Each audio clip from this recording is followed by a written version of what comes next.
자, 오늘 신명기의 마지막 장입니다. 34장. 이거 1시간에 제가 다 마무리하려고 준비를 했는데 일부 예배 때 해보니까 벅차더라고요. 거의 한 절반밖에 못하고 마무리를 했습니다만 다음 주부터 그 또 말씀의 스케줄 때문에 오늘까지 조금 무리하게 마무리를 하려고 합니다. 하나님의 사람 모세가 본향으로 가는 내용이에요. 신명기 마지막 장이고 또 모세가 본향에 들어간 내용.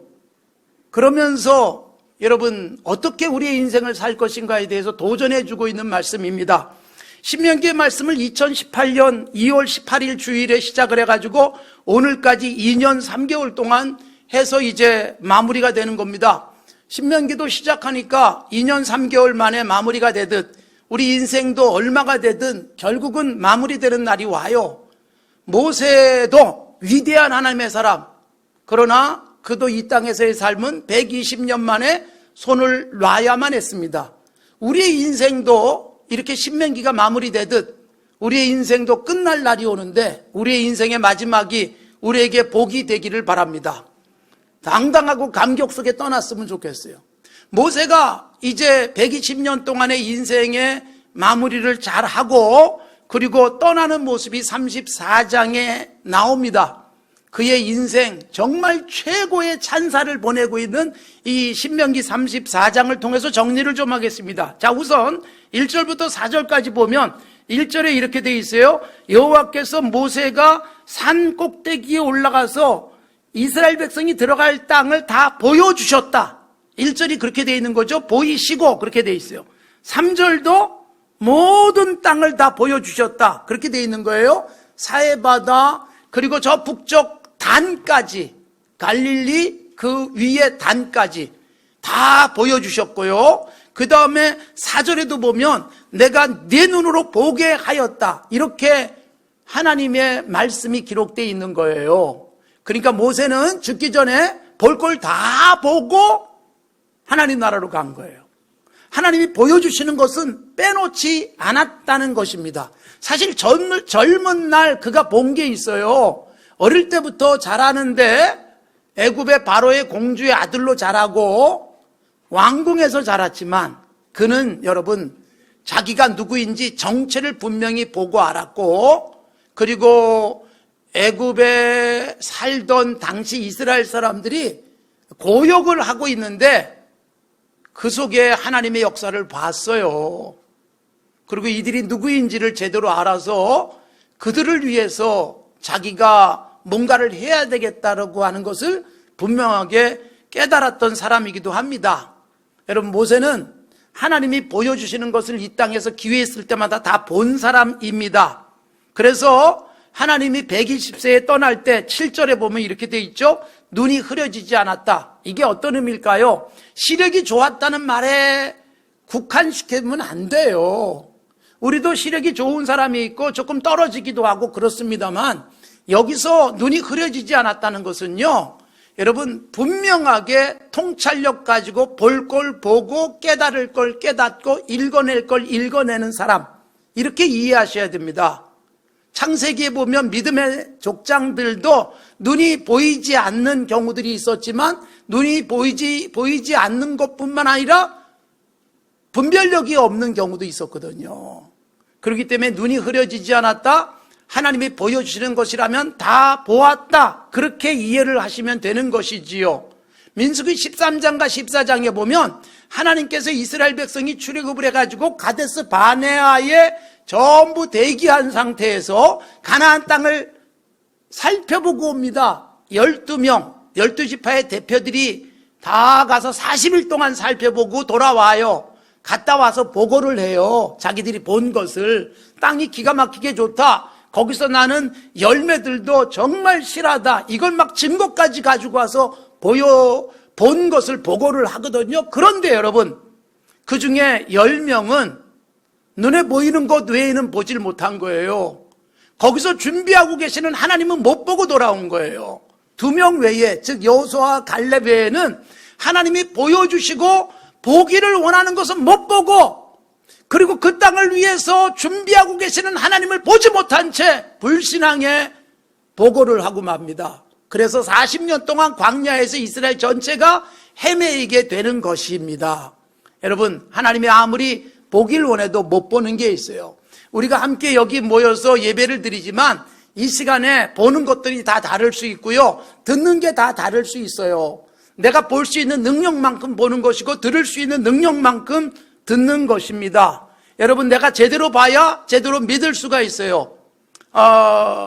중학교 때 영어 공부하면서 투 부정사 공부를 했잖아요. 문법 책에 늘 나오던 문장 to see is to believe예요. 그 투 부정사의 명사적 용법 뭐 이런 공부를 한 겁니다. 보는 게 곧 믿는 것이다. 보는 게 믿는 것이다. 여러분, 제대로 봐야 제대로 믿습니다. 보여줘도 못 보고 그래서 믿지도 못하는 일들이 생기는 거예요. 예수님이 부활하시고 난 다음에 제자들에게 나타나시고 도마가 그 자리에 없었기 때문에 다른 제자들은 봤지만 도마가 못 봤기 때문에 믿을 수 없다고 말했을 때 예수님이 그에게 나타나시고 요한복음 20장에서 하신 말씀이 뭐예요? 너는 봤기 때문에 믿느냐? 보지 못하고 믿는 자가 훨씬 복되다.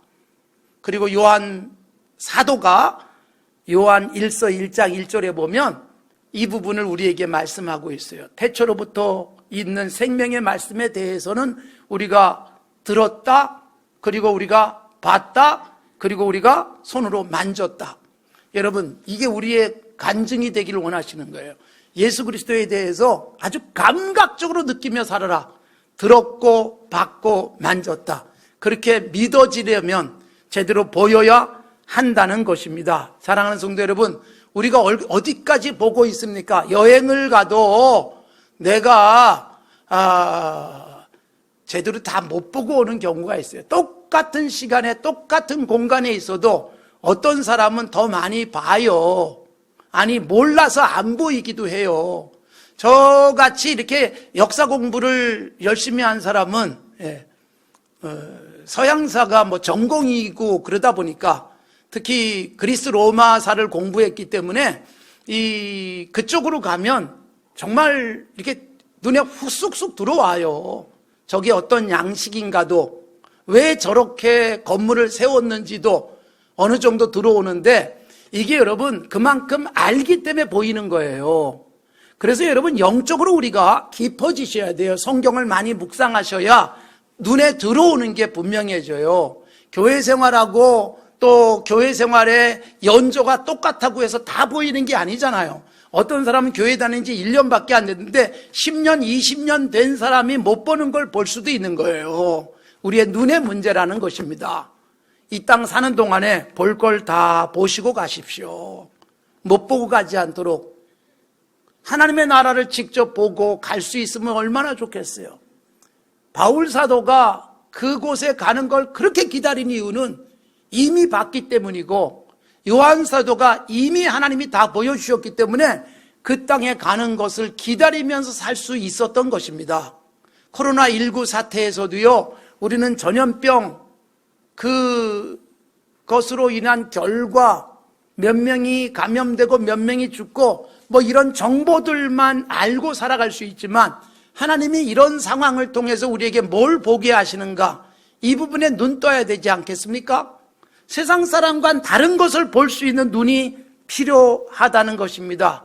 그러려면 지식이 필요한 거예요. 볼 수 있는 기본적 지식, 정보예요. 정보를 알고 보면 훨씬 잘 보인다 라는 말씀을 이미 앞에서 드린 것처럼, 하나님의 말씀이라는 정보를 잘 갖고 있으면 여러분 어떤 상황 속에서도 불신앙의 눈으로 보지 않고 신앙적으로 바라볼 수 있고, 남들은 못 보는 걸 나는 볼 수 있도록 하나님이 눈도 열어주실 줄로 믿습니다. 그래서 오늘 본문 말씀에 보면 말씀대로라는 표현이 나오는데 5절에 보시면 이렇게 돼 있어요.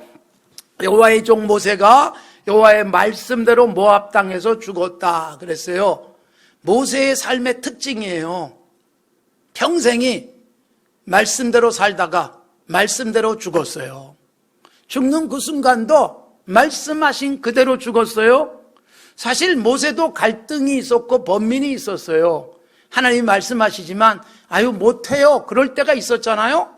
40년 전에 하나님이 80세 된 모세를 애굽으로 가라고 할 때 출애굽기 4장 13절에 보면 모세가 하나님께 말씀드리기를 오 주님 보낼 만한 사람을 찾아서 보내시죠. 나 같은 사람은 못 가요 라고 말씀을 드렸어요. 하나님이 말씀하셨지만 그대로 한다는 게 자기 자신으로서는 불가능하게 여겨졌지만 결국 말씀대로 해보면서 신비한 역사를 볼 수가 있게 됐습니다.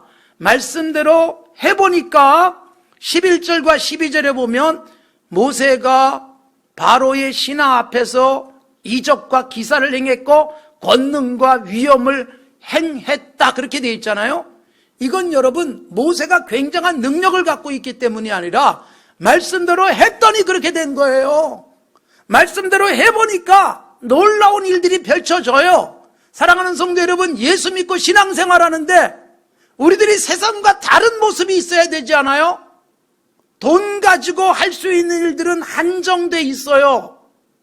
사람의 똑똑한 머리로 할 수 있는 것들도 제한돼 있어요. 그런데 그걸 뛰어넘게 하는 게 있어요. 돈이 없는데 내가 가지고 있는 정보도 남만큼 뛰어나지 않음에도 불구하고 세상의 일반적인 사람들은 못하는 것을 해내는 비결은 말씀 속에 있습니다. 말씀대로 하면 손해볼 것 같고 말씀대로 믿고 그대로 가다가는 죽을 것 같고 그럼에도 불구하고 말씀대로 해보니 말씀의 권능이 이렇게 있군요. 말씀대로 사니 정말로 이게 되는군요. 이걸 경험해 보셔야 되지 않겠어요? 예수 믿고 신앙생활하는데 그 경험이 한 번도 없을 수 있어요. 그러니까 예배당에 와서 예배는 드리지만 세상과 전혀 다를 바 없는 그냥 세상 사람들도 누구나 경험하는 것 나도 경험하는 것이고 그 정도 선에 머무르면 되겠어요? 우리는 좀 달라야 되지 않겠습니까? 돈이 없는데 신비한 역사를 경험했던 사람들 이야기가 성경에 나오고 성경에 나오는 위대한 믿음의 사람들은 모두가 말씀대로 해봤더니 말씀대로 하나님이 놀랍게 역사하시더라 이런 내용들이에요. 사렙에서 살고 있던 가난한 과부가 그자나도 먹을 것도 없는데 비가 오지 않아서 먹을 건 완전히 바닥내버린 상태에서 선지자가 말하니까 마지막 먹을 빵을 선지자에게 드려요. 말씀하신 대로. 그리고 여러분 기적적으로 살아가는 역사가 펼쳐져요. 이게 여러분 성경이 말씀하고 있는 부분이고 이게 세상의 한계를 뛰어넘을 수 있는 방법. 그냥 이 한계에 갇혀 살 것인가? 인간이라는 제한된 힘, 그 속에서 살 것인가? 세상의 객관적 계산에 의한 울타리가 있어요. 내가 할 수 있는 게 여기까지.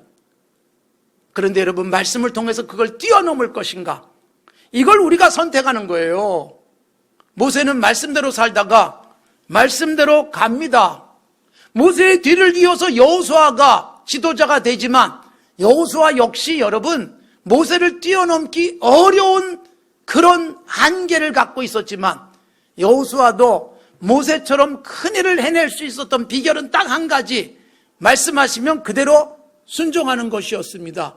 그게 모세처럼 가나안 땅에 가서 놀라운 일들을 해낼 수 있는 삶이었던 것입니다. 그렇게 모세는 말씀대로 살고 말씀하시는 대로 보고 그러다가 떠났습니다. 떠났는데 여러분 6절을 보십시오. 벳부엘 맞은편 모압 땅에 있는 골짜기에 장례를 치렀는데 오늘까지 그의 묻힌 곳을 아는 자가 없느니라. 이게 무슨 뜻일까요? 무덤을 못 찾아요. 무덤을 못 찾아요. 분명히 거기다 묻었는데 그 뒤로 무덤을 아무도 찾지 못하더라. 매우 중요한 의미가 있습니다. 여러분 사람이 살다가 죽으면 묻히는 곳이 있어요. 요즘은 뭐 화장들을 많이 하기 때문에 뿌려지거나 또는 납골되거나 그런 경우들이 있습니다만 뿌리면 뿌린 곳을 사람들이 기억하고 또 그 유골함에 담아서 모셔두기도 하지만 여러분 성경이 말하는 모세의 마지막 떠나고 난 다음에 묻힌 곳이 아무도 알 수 없게 됐다. 이거 왜 이럴까요? 여러분, 사람들은 묻혀있는 그곳에 가서 의미를 부여하고 거기 가서 그분을 추모하기도 하지만 성경이 말하고 있는 매우 중요한 메시지예요. 모세는 땅에 묻힌 것처럼 보이지만 땅에 있지 않고 하나님 나라로 간 거예요. 창세기 5장 24절에 에녹이 나와요. 365년을 세상에서 살다가 하나님이 데려가심으로 세상에 있지 아니하더라. 엘리야 같은 위대한 선지자도 하나님이 그냥 회립바람으로 데려가셨어요. 그러니까 이 땅에 흔적이 남지 않습니다. 그분의 삶에 대한 기록은 있어요. 그분의 삶에 대한 기억을 하는 사람은 많아요. 그분을 존중하고 그분을 그리워하는 사람은 많은데 그분이 묻혀있는 곳은 알지 못하는 상태. 이걸 우리에게 보여주는 것은 뭘까요?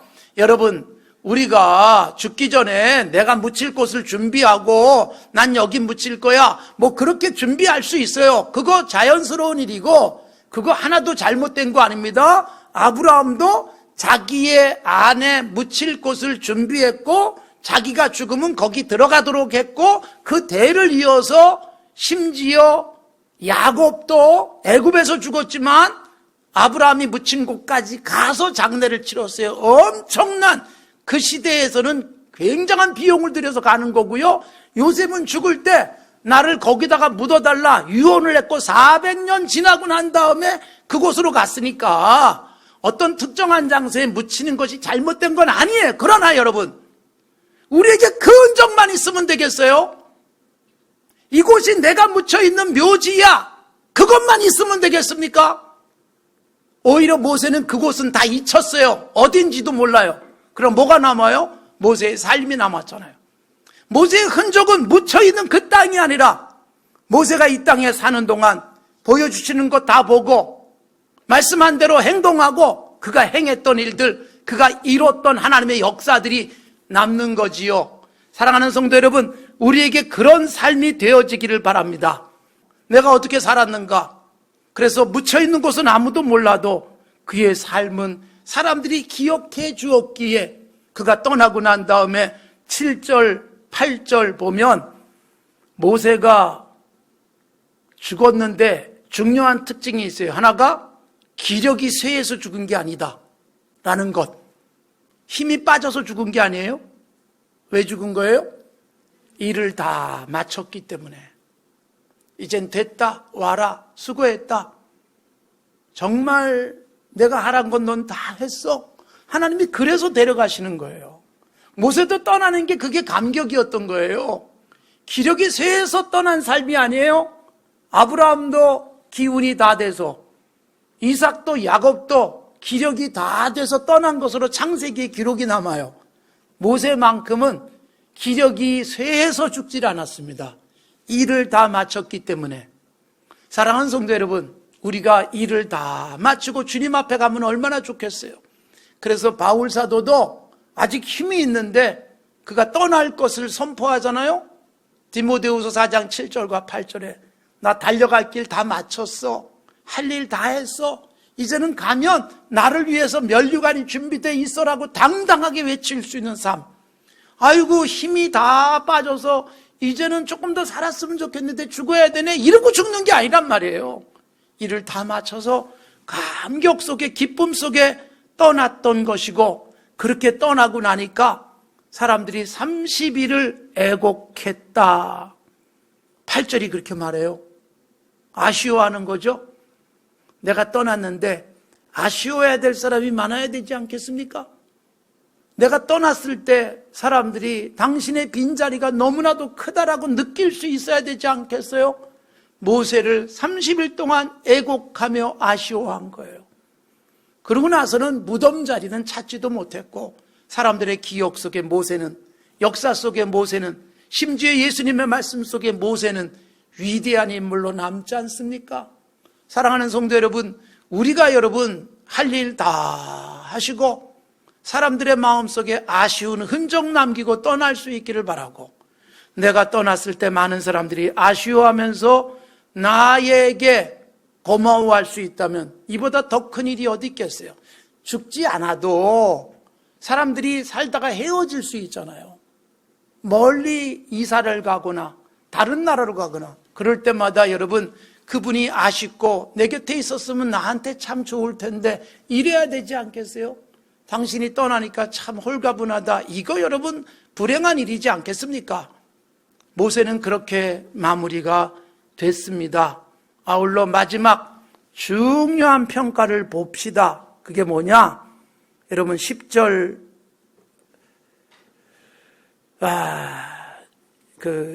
마지막 평가가 이렇게 되어 있어요. 10절.